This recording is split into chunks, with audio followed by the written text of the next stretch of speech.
This is America in the Morning from Westwood One. Good morning, I'm John Trout. It's Thursday, June 6th, 2024. Here's what's coming up on America in the Morning. Senate Republicans block a bill to protect access to contraception. I'm John Stolnis in Washington. It was all systems go Wednesday for Boeing's Starliner. And liftoff of Starliner. I'm Julie Walker. An appeals court has halted the Georgia election interference case against former President Donald Trump. I'm Haya Panjwani. The criminal trial for Hunter Biden moving along quicker than some thought it would. I'm Clayton Neville. On Wall Street, stocks are coming off a record-setting rally yesterday, and there's a brand new $3 trillion company in the U.S. I'm Jessica Ettinger. A Western official says Ukraine has used American weapons to strike inside Russia. Sagar Magani, Washington. And YouTube makes a change to its firearms video policy. All ahead on America in the Morning.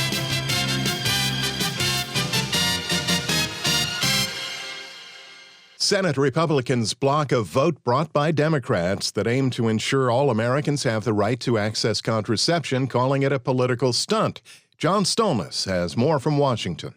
In the wake of the Supreme Court's decision to overturn Roe v. Wade, Senate Democratic Majority Leader Chuck Schumer brought to the Senate floor yesterday a bill that would protect women's access to contraception. This bill simply says that if you want to access birth control, or if you're a health care provider wanting to prescribe birth control, the government has no right to interfere. This is not a show vote. It's a show us who you are vote. However, Republicans did view it as a messaging bill and blocked the bill from coming to a full vote by refusing the 60 votes it needed to end debate. Republican Joni Ernst. From the Senate to the White House, Democrats do not have anything to run on. No agenda that resonates with the American people. So instead, they are fear-mongering in the name of politics. 39 Republicans voted against the measure, while 51 Democrats supported it. Republican Senator Ted Cruz says Democrats are trying to mislead the American people. They want to use this as an issue in November to scare people, and they don't want to talk about their own radical record. Instead, they want to falsely claim somebody is coming to take contraception. That is deliberately false. Before the vote, Democratic Senator Tammy Duckworth joined her colleagues in a news conference explaining the necessity of the legislation. Many Republicans will say we're being overzealous and that there's no real threat to birth control. Well, they also said we were overreacting when we said Republicans were coming for Roe. They said we were overreacting when we said IVF and the right to build our families and on our own terms would be next after the Dobbs decision. But this is not an overreaction. This has been Republicans' plan all along. The Senate bill would make it federal law that people could buy and use contraception and allow health care providers to provide them. John Stolnis, Washington. After several delays, Boeing's Starliner has left the Earth's atmosphere with astronauts aboard and will dock at the International Space Station today. Correspondent Julie Walker has that story. It was all systems go Wednesday for Boeing's Starliner. 3, 2, 1, ignition, and liftoff of Starliner and Atlas V, carrying 2 American heroes, drawing a line to the stars for all of us. The commercial shuttle with 2 NASA astronauts will dock at the International Space Station. Now with Dragon and Starliner, the U.S. is going to have 2 unique human space transportation systems. And that, of course, we always like to have a backup that makes it safer for our astronauts. And that's why we started the Commercial Crew Program in the first place. NASA Administrator Bill Nelson. This is another milestone in this extraordinary history of NASA. And I want to give my personal congratulations to the whole team that went through a lot of trial and tribulation, but they had perseverance. And that's what we do at NASA. Tori Bruno with United Launch Alliance, which had to scrub Saturday's liftoff because of a faulty power unit in one of the computers, says they are proud to join the human spaceflight community. You know, I'm coming up on 450 personal launches. Pretty sure I'd seen everything. But I have to tell you, there is absolutely nothing like this. Just before liftoff, astronaut Butch Wilmore said he and fellow astronaut Sonny Williams were proud to be part of the mission. Now let's put some fire in this rocket and let's push it to the heavens where all these tough Americans have prepared it to be. Let's go, Calypso, take us to space and back. With Starliner's flight, Boeing now joins SpaceX in the business of shuttling NASA astronauts. Sonny and I are honored to share this dream of space flight with each and every one of you. So with that, LC, let's get going. I'm Julie Walker. Those are the top stories of the day, sponsored by Sleep Number. Save 50% on the Sleep Number limited edition smart bed for a limited time only at a Sleep Number store or sleepnumber.com. When we return on America in the Morning, Trump trial, Biden trial. Updates on both after these messages.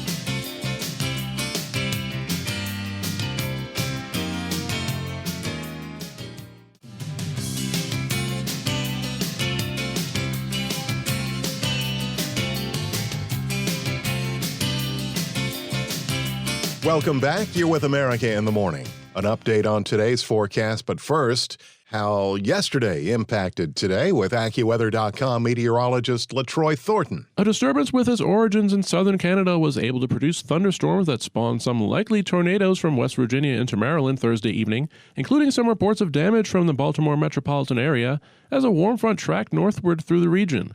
For today, the same storm continues to progress toward the east coast, with an eastward advancing cold front serving as the focus for this afternoon's risk for severe weather, bringing the threat for hail, damaging winds, and some flooding downpours from the capital region of New York near Albany, southward through the nation's capital, into far northeastern South Carolina, with the risk for dangerous thunderstorms extending right to the coast within that same zone, from New Jersey southward into the evening hours. In the wake of this storm, significantly drier air tracks eastward across the eastern Great Lakes region and into the interior northeast, as well as parts of the Tennessee River Valley and even the Midwest through today, bringing some relief from the summer-like higher humidity of recent days, with a largely dry day expected in places such as Memphis and St. Louis. Otherwise, the storm in the east is by far the most impactful storm in the country today, and most places west of the Mississippi River will be dry for this Thursday as cooler air pushes into the upper Midwest and some of the recently hotter portions of the central high plains, including eastern Colorado. The heat holds on from eastern New Mexico into much of West Texas, with another day of triple-digit temperatures for many in the Lone Star State. By contrast, impressive heat starts to wind down over the next few days through California's Central Valley, as 100-degree temperatures are replaced by mid to upper 90s for many later this weekend. That's the weather across America. I'm AccuWeather.com meteorologist LaTroy Thornton. I'm John Trout. Remember to follow us wherever you get your podcasts: Apple, Spotify, Amazon, and YouTube. Just search America in the Morning in your favorite listening app. There's been a major update on the Georgia election interference case that includes Donald Trump. Correspondent Haya Panjwani reports an appeals court has put a hold on proceedings. An appeals court has halted the Georgia election interference case against former President Donald Trump and others while it reviews the lower court judge's ruling allowing Fulton County District Attorney Fani Willis to remain on the case. The order will prevent Fulton County Superior Court Judge Scott McAfee from moving forward with pre-trial motions while the appeal is pending. The appeals court docketed the appeals filed by Trump and 8 others and said that if oral argument is requested and granted, it is tentatively scheduled for October 4th. The court will have until mid-March to rule, and the losing side will be able to appeal to the Georgia Supreme Court. I'm Haya Panjwani. The trial for President Biden's son Hunter is moving along quicker than some might have expected. Correspondent Clayton Neville has an update. Another day of testimony in Hunter Biden's criminal trial in Wilmington, Delaware, brought his ex-wife and his girlfriend to the stand. Biden's first wife, Kathleen Bewley, testified yesterday about his drug use. She described a long history of addiction, specifically with alcohol and cocaine. She said she never saw him smoke crack, but did find a crack pipe before they divorced. Much more graphic testimony yesterday from Hunter Biden's ex-girlfriend, Zoe Keston. She testified that she saw him smoking crack as late as September 20th, 2018. That's important because the gun purchase was made in October. The defense insists their client was addicted to alcohol at the time, but not crack.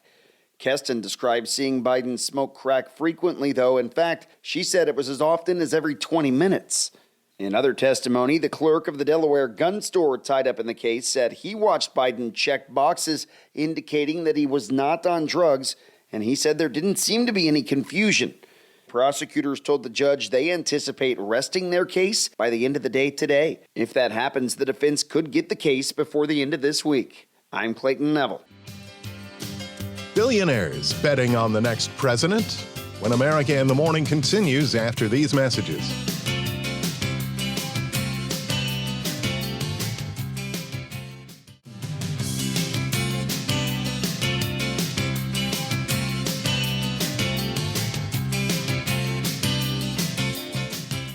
Welcome back here with America in the Morning. The Business Report is sponsored by Fisher Investments.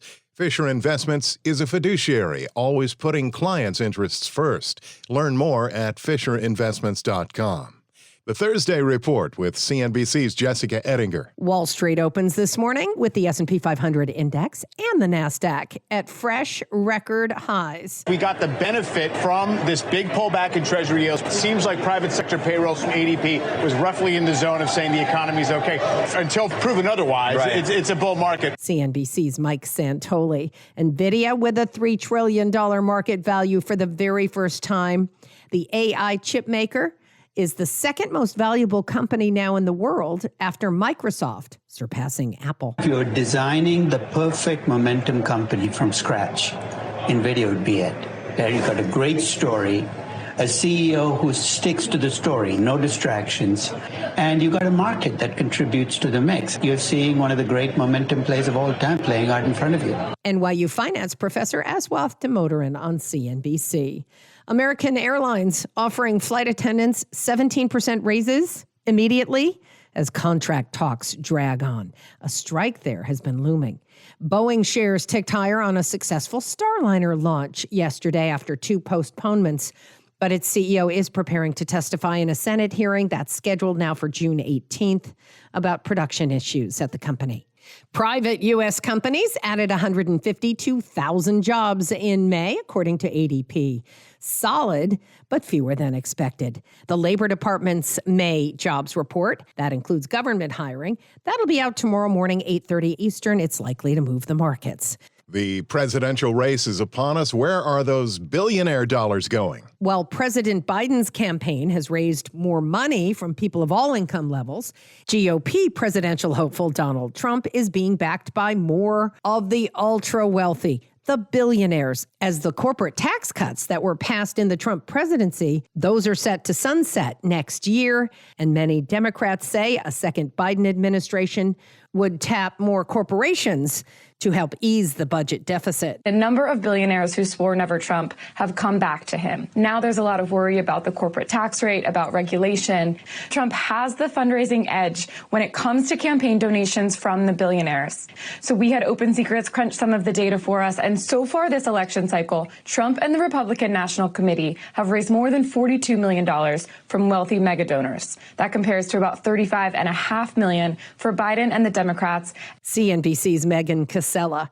On today's watch list, earnings are coming from JM Smucker, Big Lots, and Chinese EV maker NIO. We get the latest on labor costs and productivity.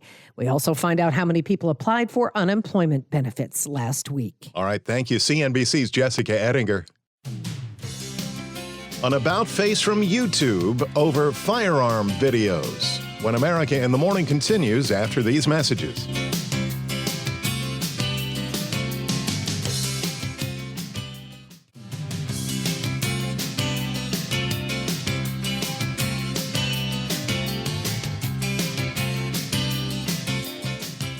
This is America in the Morning. Welcome back. Russian President Vladimir Putin is warning Germany and the U.S. about supplying Ukraine with Western-made weapons after officials say U.S.-made munitions were used against the Kremlin. Washington correspondent Sagar Meghani reports. A Western official says Ukraine has used American weapons to strike inside Russia. President Biden recently signed off on Kyiv's forces using those weapons in Russia for the limited purpose of defending Kharkiv. Ukraine's second biggest city is just a dozen miles from the Russian border, and Moscow's troops have been attacking from inside their territory. The Western official says Ukraine used the U.S.-provided weapons to strike there recently. The White House National Security spokesman John Kirby said yesterday he could not confirm it. We're just not in a position on a day-to-day basis of knowing exactly what the Ukrainians are firing at what. Sagar Magani, Washington. Google-owned YouTube is changing its policies about firearm videos, purportedly in an effort to keep potentially dangerous content from reaching underage users. Correspondent Lisa Dwyer has more. The video sharing platform owned by Google says that starting later this month, it will prohibit videos that demonstrate how to remove firearm safety devices. Videos showing homemade guns, automatic weapons, and certain firearm accessories like silencers will be restricted to users 18 and older. Last year, researchers found YouTube was automatically recommending graphic videos of gun violence to young users, despite the platform's own rules which ban gory content. Critics say the new rules won't mean much if they're not effectively enforced by YouTube. I'm Lisa Dwyer. Today is the 80th anniversary of D-Day. This date marked the beginning of the bloody 11-week Battle of Normandy and the start of the Allied liberation of France. America in the Morning for Thursday, June 6th, 2024 is produced by Jeff McKay, senior producer Kevin Delaney. I'm John Trout. This is Westwood One.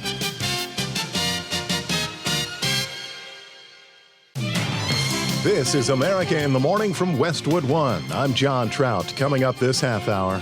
President Biden is in France to commemorate D-Day's 80th anniversary. I'm Sagar Magani. A lot to keep up with for a campaigning and convicted former president. I'm Clayton Neville. The latest on the Akron, Ohio weekend mass shooting. An extreme heat wave across the western part of the U.S. is expected to break records. I'm Sue Aller. Stanford University says 13 people were arrested as law enforcement removed pro-Palestinian demonstrators. I'm Ed Donahue. A familiar figure is returning to The Voice next year. I'm Kevin Carr. New York's governor puts the brakes on congestion pricing. Julie Walker, New York. Back after these messages.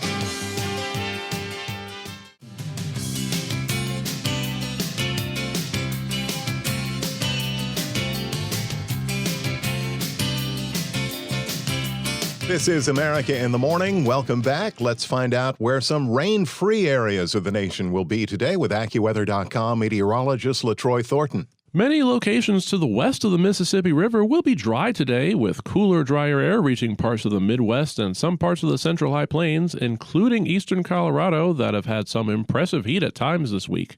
However, the extreme temperatures in parts of the Southwest will tend to moderate into the weekend for the Central Valley of California, with temperatures over 100 degrees today giving way to mid and upper 90s for many by the time that we reach Sunday. However, the heat holds on a bit longer from western Texas into eastern New Mexico, where some may have triple-digit highs right through the weekend. Otherwise, a storm extending to the south and east from southern Canada continues to be the focus today as it tracks across the eastern seaboard, bringing another day with the risk for some severe thunderstorms this afternoon and into the evening that may produce damaging winds and hail, as well as downpours that can lead to flooding from northern South Carolina through the mid-Atlantic coastline and into central portions of New York State, including parts of Maryland and Delaware that were under tornado warnings Wednesday night, with the risk for dangerous thunderstorms extending right to the coast within that same zone from New Jersey southward into the evening hours. Within some of the major cities of the Northeast, such as New York, Philadelphia, and even Boston, repeated downpours may create a slow, difficult commute with ponding on area roadways. Behind this eastern storm, a more comfortable day can be expected from the eastern Great Lakes to parts of the interior Northeast, and even some mainly interior sections of the South, with somewhat of a reprieve from the recent elevated humidity. In Fresno, California, look for sunshine and a very hot day with a high of 107. For Green Bay, Wisconsin, sun gives way to clouds with a shower or two and a high of just 67. The nation's weather, I'm AccuWeather.com meteorologist LaTroy Thornton. I'm John Trout. Remember to follow us wherever you get your podcasts, Apple, Spotify, Amazon, and YouTube. Just search America in the Morning in your favorite listening app. Today is the 80th anniversary of D-Day, when the Allies, led by the United States, landed troops on the shores of Normandy, France, in a battle that changed the course of World War II. Washington correspondent Haya Panjwani reports some of the last living veterans have made a pilgrimage to France, receiving a hero's welcome, as they were also greeted by President Biden, who honored them on this historic day. In Colleville-sur-Mer, people cheered as veterans in their 90s and 100s were pushed in wheelchairs down the street. Oh, everything is fine today for a 98-year-old. Charlie Brookings, one of a dwindling number who fought in the war. Thank you, sir. You're very welcome. Some signed autographs, as those who lined the street not far from Normandy's revered shoreline gave their thanks to Ray Falk and other vets. It was overwhelming. The message from some veterans: don't forget what we did. America and its allies paid a giant price to keep the world free, and they felt the love today. Just wonderful. Everything and everybody is just marvelous. And, thank you. I thank everybody. Veteran Mel Jenner had to wipe his eyes. He'll talk about the men who scaled those cliffs and how they put themselves behind, they put the country ahead of themselves. His mother had 4 brothers. Every one of them volunteered. 1 ended up not serving. 3 did, like Ambrose Finnegan, who joined the Army Air Corps and died less than a month before D-Day. He got shot down in New Guinea. The president was off on the details when telling his uncle's story 2 months ago. Pentagon records show Finnegan was a passenger on a plane that ditched in the South Pacific due to engine failure, with no mention of hostile action. John Arthur Finnegan joined the Army in 1942, served in Australia during the D-Day lead-up, and died in 1973. His nephew Joe was among the pallbearers. I'm Haya Panjwani. Former President Donald Trump appears to be moving closer to a decision on his vice presidential pick ahead of November's election. Correspondent Clayton Neville says the former president also received some important legal news. The former president's pick to be his VP if he is elected president in November won't be announced until closer to next month's RNC convention, but there are a few names on the reported shortlist to include Republican Senator Tim Scott, who spoke with Fox News. The only thing I'm talking to the President Trump about is how to make sure he gets 4 more years. North Dakota Governor Doug Burgum also said to be in the running with Ohio Senator J.D. Vance and Florida Senator Marco Rubio. Those 3 reportedly sent vetting paperwork recently by the Trump campaign, indicating they could in fact be at the top of that short list. Others are said to have spoken with the Trump team too, but no one reportedly talking directly with Trump about the job, at least not yet. This as Trump awaits sentencing in his hush money trial after being convicted just last week on 34 felony counts for falsifying documents to keep porn star Stormy Daniels quiet about an alleged affair with her that Trump denies. Meanwhile, news out of the Georgia case surrounding Trump involving this phone call after the 2020 election with Georgia's Secretary of State, Brad Raffensperger. I just want to find 11,780 votes, which is one more than we have. Fulton County DA Fonnie Willis brought charges of conspiring to overturn the election results against Trump and others. Every individual charged in the indictment is charged with 1 count of violating Georgia's Racketeer, Influenced, and Corrupt Organizations Act. Now that case on hold. A state appeals court reviewing a lower court's decision to let Willis continue as prosecutor. It's not clear when things will move again in that case. One of Willis's top prosecutors was removed from the case after an alleged affair with Willis came to light. Her credibility came into question. If that's not enough for Trump lawyers to keep up with, Judge Eileen Cannon, in his Florida classified documents case, now making tweaks to the schedule there to allow for a series of hearings. It essentially benefits Trump regarding timeline as his eyes are on the November election. I'm Clayton Neville. CNN is reporting that the New York City Police Department is preparing to revoke Donald Trump's license to carry a gun. His concealed carry permit was suspended last year following his indictment on criminal charges in New York. 2 handguns he owns were handed over to the NYPD. A third gun was legally transported to his Florida home. Police in Akron, Ohio, say they are no closer to finding a suspect or suspects involved in a drive-by mass shooting that left 1 partygoer dead and 24 others injured in a hail of gunfire. On what is known thus far, here's Correspondent Haya Panjwani. Police investigating a shooting at a street party in Akron over the weekend think at least 1 person opened fire on the crowd from a vehicle, killing 1 person and wounding 24 others. Investigators found more than 35 shell casings littered across the block where the shooting happened, while more than 100 people were celebrating someone's birthday on Sunday. They also found 2 handguns at the scene and believe some partygoers returned fire at the vehicle. No suspects had been identified as of Sunday night, and the mayor and police chief called on witnesses to come forward. Officers tried to break up the party after getting noise complaints Saturday night, about 2 hours before the shooting. More than 200 people were at the party at that point, including some who were shooting off fireworks. No arrests were made. I'm Haya Panjwani. Coming up, the West dealing with triple-digit heat and blockchain. This isn't your father's investment. That and more when America in the Morning continues after these messages.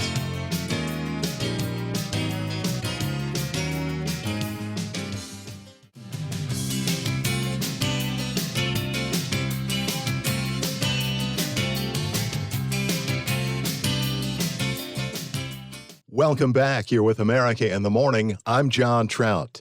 Well, the calendar doesn't officially say summer yet, but for some in California and the Southwest, the first heat wave of the year is bringing triple-digit and some record-breaking temperatures and health concerns to the region. Sue Aller reports. Over 31 million people from California, Nevada, Arizona, and Texas are in the path of an extreme heat wave. Excessive heat warnings and watches are in effect for the western part of the U.S., with temperatures expected to reach 112 in Las Vegas, Nevada today, becoming the city's earliest recorded 112-degree reading on record. In California's Death Valley National Park, it could reach somewhere between 118 and 121 degrees. So what are people doing to keep cool?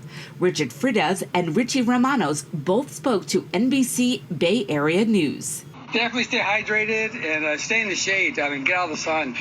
It's kind of dangerous, actually. People get heat strokes and stuff. Out in this heat, I got to stay hydrated. It's really hot. It's upper 90s. Most cities and counties are offering cooling centers and other resources during the extreme heat. California has implemented its extreme heat temperature response plan, which allows state agencies to respond to heat-related illnesses and prepare cooling centers.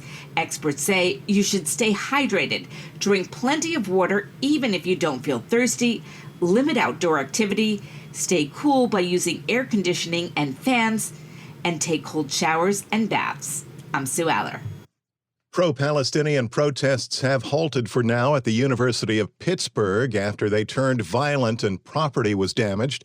In New York, demonstrators screamed at police and an American and Israeli flag were burned in the street.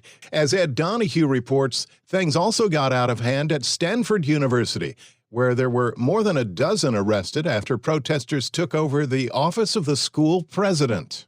Stanford University says 13 people were arrested as law enforcement removed pro-Palestinian demonstrators. On the last day of classes for the spring quarter, police say the takeover started in the building that houses Stanford's president and provost offices. The school says there was damage inside and outside the building. Ethan Sussman is a Stanford professor. The trespassing itself is a little bit less shocking to me than some of the graffiti, which expresses, I think, very violent rhetoric that goes beyond mere criticism of, say, the police or Israel or America. Stanford student Sarah LeBaron doesn't think these actions help the demonstrators' goal, divesting from Israel. It seems a little bit disjointed.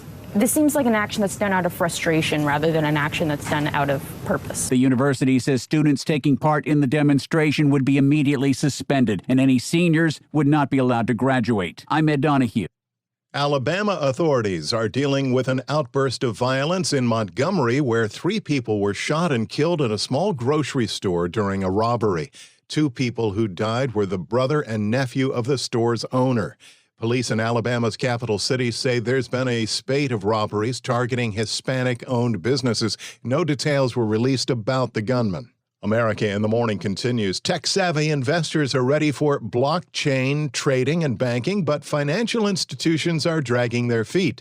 Also, a lack of solid government regulations could also be at fault. Here's Chuck Palm with that in today's Tech News. Banks around the world have been talking for years about tokenizing versions of their assets, like bonds and currencies, and to shift to blockchain trading. However, some investors are still cautious, and it is taking much longer than expected. Ryan Rugg, head of digital assets for Citibank's Trade and Treasury Solutions, said at the Money 2020 FinTech conference this week it has taken much longer than expected, even though they've been experimenting with money markets and bonds, but nothing that's live and scaling right now. Moving banking, trading, and digital assets to a blockchain requires several steps that major institutions aren't willing to take right now. Australia's stock exchange paused their project, announcing that last year they would no longer provide blockchain trading. Even though customers remain enthusiastic about tokenization of assets, the aim to create a tokenized deposit that can be sent 24/7, 365 avoids cutoffs in different time zones or for banking holidays. Leave a comment at allthetoptech.tech. I'm Chuck Palm. Robert Workman's Sports is sponsored by Untuck It. Get your Father's Day gifts at our 80-plus stores or untuckit.com. Untuck It shirts designed to be worn untucked. Robert?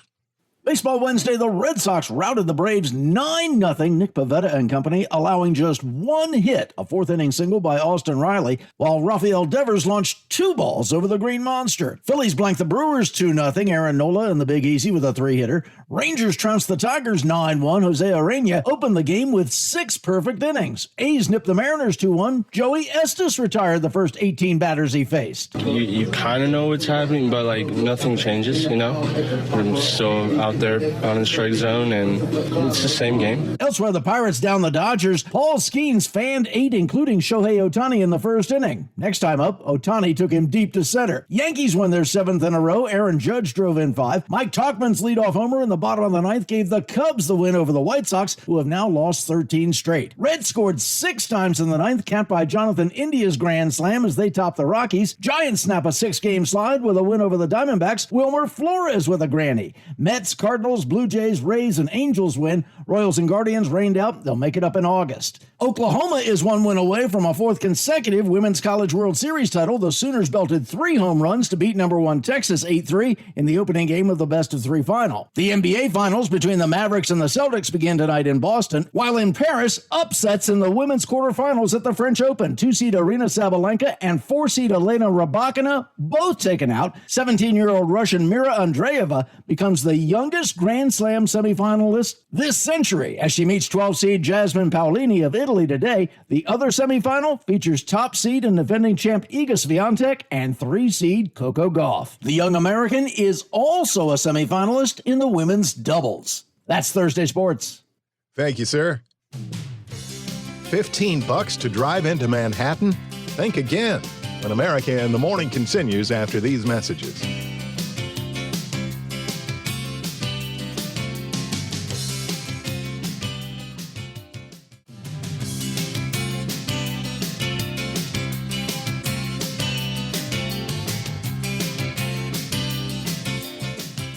This is America in the Morning. Thanks for listening. The judges for season 27 of The Voice have been announced. Kevin Carr has details.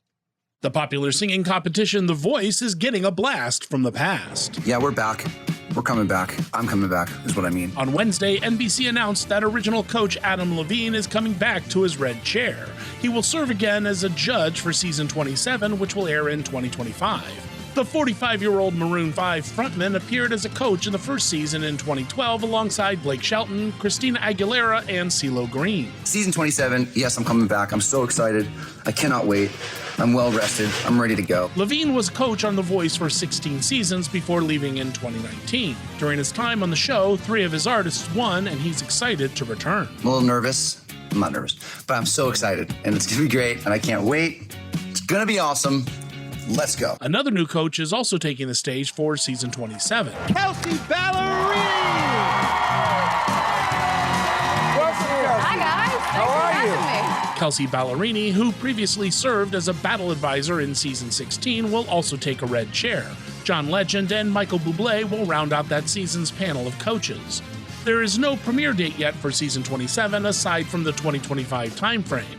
In the meantime, fans will be able to watch coaches Michael Bublé, Snoop Dogg, Reba McEntire, and Gwen Stefani in season 26 when it premieres this fall. I'm Kevin Carr. Many folks in the New York metropolitan area are breathing a sigh of relief after Governor Kathy Hochul stepped in and stopped, for now, the city's plan to charge an extra $15 daily to drive into some parts of Manhattan, on top of other tolls, just to enter the city, a scheme that faced dozens of lawsuits. The update from Correspondent Julie Walker. In a Wednesday video message, Governor Kathy Hochul, who controls the MTA, says the plan to charge motorists big tolls to enter the core of Manhattan comes at too high a price for working New Yorkers. I have come to the difficult decision that implementing the planned congestion pricing system risks too many unintended consequences for New Yorkers at this time. For that reason, I have directed the MTA to indefinitely pause the program. The program was going to charge $15 to enter Manhattan anywhere below 60th Street. It was set to start at the end of the month. We need to make sure our solutions work for everyone, especially those who are struggling to make ends meet. Hochul says funding was already set aside for the MTA's capital plan, and they are exploring other sources. My team worked into the final hours to find a way to implement this, because the goals of congestion pricing in terms of reducing traffic and pollution are important. But hard-working New Yorkers are getting hammered on costs. And they and the economic vitality of our city must be protected. Julie Walker, New York. We haven't said it enough this week. Thanks to all who've served, especially those members of the military's greatest generation, willing to sacrifice their lives for freedom 80 years ago today on this, the anniversary of D-Day. America in the Morning for Thursday, June 6th, 2024, is produced by Jeff McKay. Senior producer Kevin Delaney. I'm John Trout. This is Westwood One.